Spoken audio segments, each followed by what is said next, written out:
तक हमारा channel subscribe नहीं किया तो फ़ौरन सब्सक्राइब का बटन दबाएं और बेल आइकन को दबाना हरगिज़ मत भूलें ताकि ऐसी दिलचस्प वीडियोस आप तक पहुंचती रहें।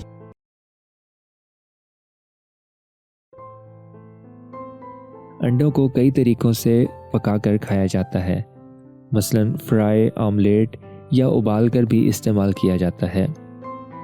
एक अंडे में 6 ग्राम प्रोटीन मौजूद होता है, जबकि vitamin A, vitamin E, vitamin B12, vitamin B9 पाया जाता है। माहिरीन के मुताबिक अंडों का इस्तेमाल मियारी प्रोटीन और मुख्तलिफ अज्जा के हसूल का एक सस्ता और अच्छा ज़रिया है। जिस्म के मुतअद्दिद अफ़आल के लिए ये विटामिन्स अहम किरदार अदा करते हैं, जैसे विटामिन ए आँखों और बिनाई की सेहत के लिए अहम है, जबकि मेटाबॉलिज्म और खुलियात के लिए भी इसके किरदार को नज़रअंदाज नहीं किया जा सकता।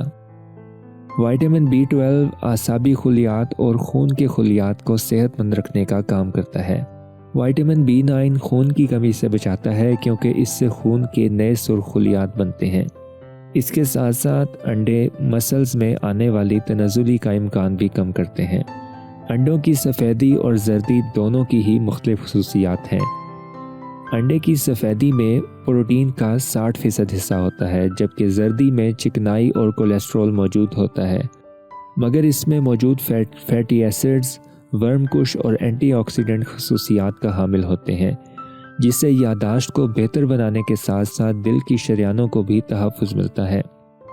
अंडों के मुतादिद फ़वाइद को देखते हुए रोज़ाना एक अंडा खाना सेहत के लिए फ़ायदेमंद है।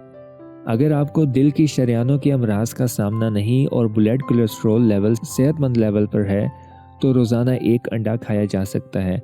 अलबत्ता रोज़ाना एक से ज़्यादा अंडों की जर्दी खाने से खून में नुकसानदेह कोलेस्ट्रॉल की सतह में इजाफा हो सकता है। अगर ब्लड कोलेस्ट्रॉल या अमराज कल्ब से मुतासिर हैं तो हर हफ्ते 3 से 4 अंडे खाए जा सकते हैं। अगर अमराज कल्ब या ब्लड कोलेस्ट्रॉल के मरीज़ हैं तो देसी अंडों के इस्तेमाल पर गौर करें, क्योंकि उनकी जर्दी में ग़िज़ाई कोलेस्ट्रॉल की मिक़दार कम होती है।